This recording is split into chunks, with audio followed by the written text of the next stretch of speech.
Hello friends, welcome back to my channel. So guys, आज मैं आपको बताऊंगी कि blood groups and the different types of the blood groups and the blood types होते हैं। कैसे एबीओ ब्लड ग्रुपिंग होती है, एबीओ इनकम्पैटिबिलिटी होती है, RH antigens, RH blood groups, RH positive, RH negative और द आरएच इनकम्पैटिबिलिटी के बारे में बताऊंगी। तो गाइज, ये इस क्वेश्चन बहुत इंपॉर्टेंट है। ब्लड ग्रुपिंग से एक ना एक क्वेश्चन आता ही है। आने वाले जो एग्जाम्स हैं हमारे डीएसएसबी एंड ईएसआईसी और एसजीपीजीआई भी आने वाला है। आरएमएल के भी फॉर्म हो चुके हैं, सारी चीज़ें प्रोसेस हो चुकी है, एग्ज़ाम होने में कुछ ही टाइम बाकी है। तो प्रिपरेशन अच्छे से करने हैं, अपने कॉन्सेप्ट्स क्लियर करने हैं। तो सबसे पहले मैं बताऊंगी कि blood group, different types of blood groups जो होते हैं, किसने डिस्कवर किया था? कार्ल एंड स्टीनर ने ब्लड ग्रुप्स बताया था, डिस्कवर किया था, जिसने उन्होंने बताया था कि इसमें जो होते हैं हमारे जो आरबीसीज होते हैं उनके ऊपर A and B antibody antigens होते हैं। एंटीजेंस को हम उन्होंने बताया था कि एंटीजेंस को ए ग्लूटेनोजेंस बोलते हैं, और जो हमारे प्लाज्मा में एंटीबॉडीज प्रेजेंट होते हैं उसे उन्होंने बताया था ए ग्लूटिनिन। ठीक है।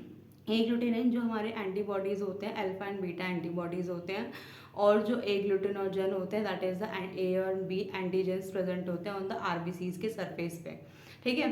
अब जब ये एंटीजेंस होते हैं, एंटीजेंस क्या करते हैं? एंटीबॉडीज़ को फॉर्म करते हैं। एंटीबॉडीज़ जो होती है हमारी अल्फा एंड बीटा एंटीबॉडीज़ होती हैं, और ये antibodies release into the plasma में रिलीज हो जाती हैं। तो सबसे पहले हमारा देखना है कि कौन कौन से यूनिवर्सल डोनर होते हैं और कौन कौन से यूनिवर्सल रेसिपिएंट होते हैं। ये डायरेक्ट क्वेश्चन पूछा जा चुका है। तो आने वाले अपकमिंग एग्जामिनेशन जो स्टेट के नर्सिंग एग्जाम्स हैं, कॉम्पिटिटिव एग्जाम्स हैं, तो उसमें डायरेक्ट क्वेश्चन पूछा जाता है कि यूनिवर्सल डोनर कौन सा ग्रुप होता है, यूनिवर्सल रेसिपिएंट क्या होता है। तो यूनिवर्सल डोनर जो होता है हमारा क्या होता है? ओ नेगेटिव होता है universal donor, and the universal recipient जो होता है ए बी पॉजिटिव होता है। ये अच्छे से ध्यान रख लेना, ये क्वेश्चन पूछा जा चुका है और पूछा जा सकता है in the state nursing competitive exams में पूछा जाएगा ज़रूर, क्योंकि ओ यूनिवर्सल डोनर कौन से होते हैं? ओ नेगेटिव होते हैं। यूनिवर्सल रेसिपिएंट जो होते हैं ए बी पॉजिटिव होता है। तो A B O blood grouping में जैसे अगर मान लो ए ब्लड ग्रुप, किसी पर्सन का ए ब्लड ग्रुप है, तो इसका मतलब ये है कि उसके पास जो एंटीजेंस हैं, एंटीजेंस जो होते हैं आरबीसीज के सरफेस पे प्रेजेंट होते हैं, ए एंटीजेंस प्रेजेंट है। एंटीबॉडीज़ जो वो रिलीज़ करेगा, बी एंटीबॉडीज़ को रिलीज़ करेगा, और किससे वो रिसीव कर सकता है? जैसे ओ ब्लड ग्रुप क्या होता है? डोनर होता है, तो यानी कि ओ से रिसीव कर सकता है, और A blood group same blood group से वो रिसीव कर सकता है ब्लड। ठीक है। और ऐसे ही हमारा जो बी ब्लड ग्रुप होगा, तो बी ब्लड ग्रुप में के सरफेस पे, बी ब्लड ग्रुप में आरबीसी की सरफेस पे जो होगा बी एंटीजेंस प्रेजेंट होगा।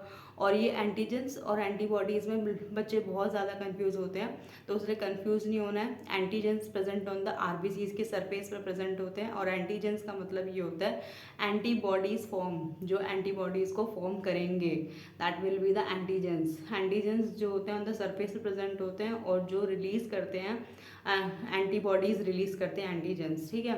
तो यानी कि बी ब्लड ग्रुप है, तो बी ब्लड ग्रुप के पास क्या होगा?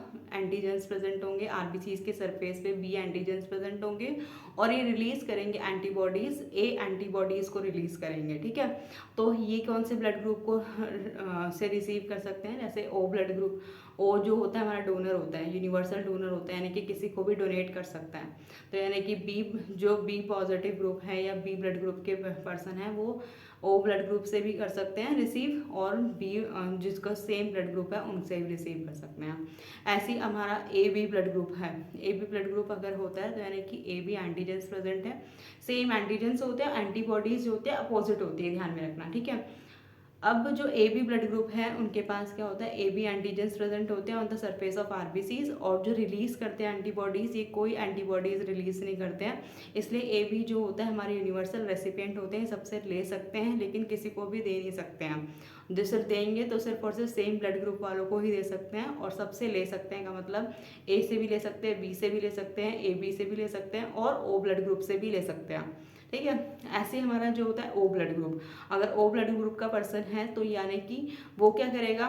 उनके पास क्या है? एंटीजेंस ही नहीं प्रेजेंट है, एंटीजेंस सरफेस पे कोई एंटीजेंस प्रेजेंट नहीं होते हैं, इसलिए क्या करता है? एंटीबॉडीज़ जो होती हैं इनकी, ये भी एंटीबॉडीज़ होती हैं, और ये क्या होते हैं इसमें कि इसलिए क्या होता है? यूनिवर्सल डोनर होते हैं। यूनिवर्सल डोनर होते हैं, सबको डोनेट कर सकते हैं, लेकिन रिसीव सिर्फ और सिर्फ सेम ब्लड ग्रुप से ही कर सकते हैं, यानी कि ओ ब्लड ग्रुप को ही रिसीव कर सकता है। अब हमारी क्या होती है, ये चीज़ तो समझ में आ गया होगा आपको एंटीजन एंटीबॉडीज़ के बारे में। इसके साथ साथ मेरे क्लासेस में भी बताया था, लास्ट क्लासेस में ही बताया था कि एंटीजन और एंटीबॉडीज़ में क्या डिफरेंस होता है।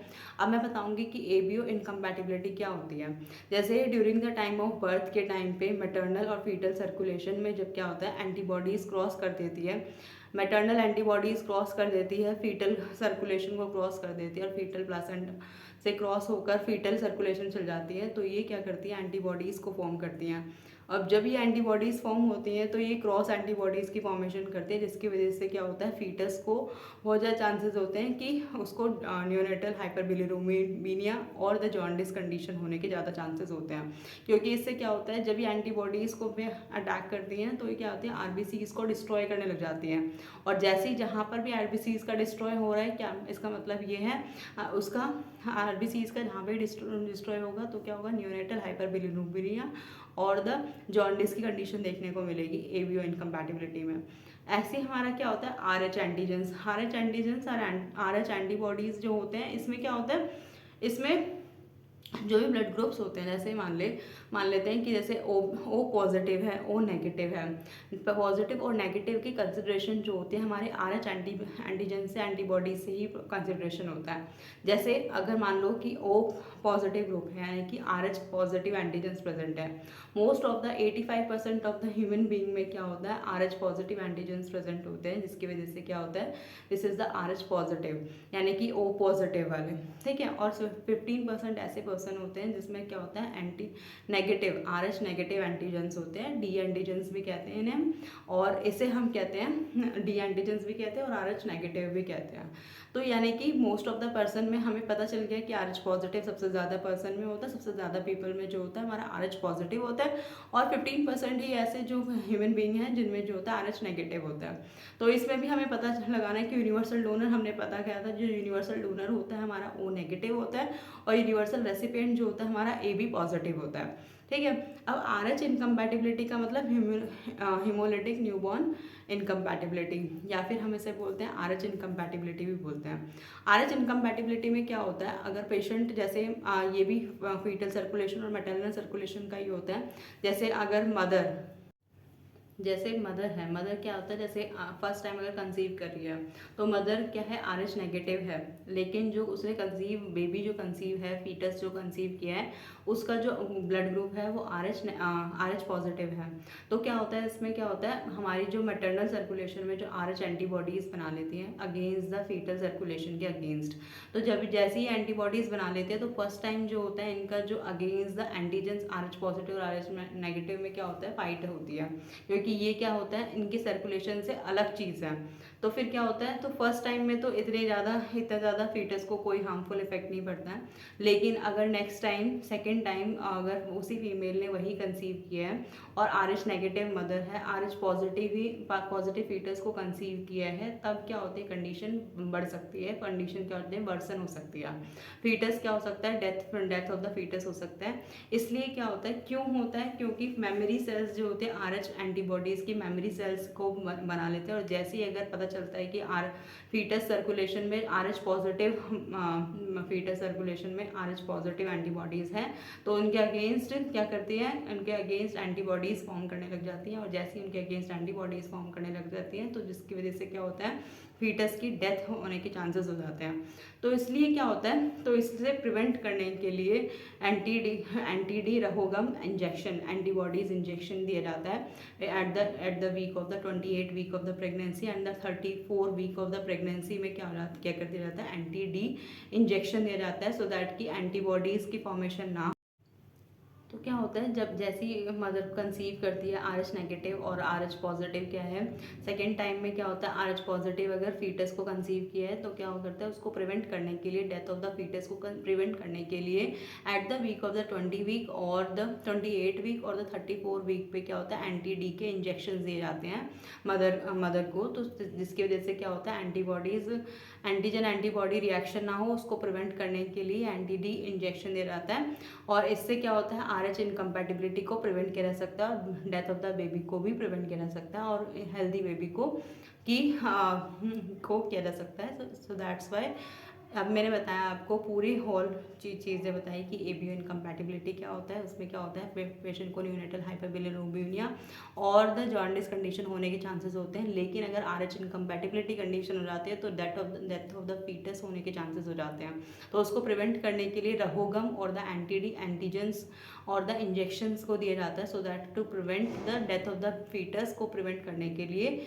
और एनी अदर कॉम्प्लिकेशंस को प्रिवेंट करने के लिए ये इंजेक्शन दिया जाता है। तो ये क्वेश्चन आ चुका है, इन द नॉर्थ सेट में आ चुका है और पिछले previous year nursing competitive exams में ये क्वेश्चन आ चुका है कि एट द 28 वीक पर और द 34 वीक पर रहोगम इंजेक्शन दिया जाता है, एंटीजन इंजेक्शन दिया जाता है। किसको प्रिवेंट करने के लिए दिया जाता है? आरएच इनकम्पैटिबिलिटी को प्रिवेंट करने के लिए किया जाता है। तो इसलिए ये सभी चीज़ों को अपने कॉन्सेप्ट को क्लियर करना है। I hope you understood all the things. Thank you for listening me, and please like, share and subscribe my YouTube channel.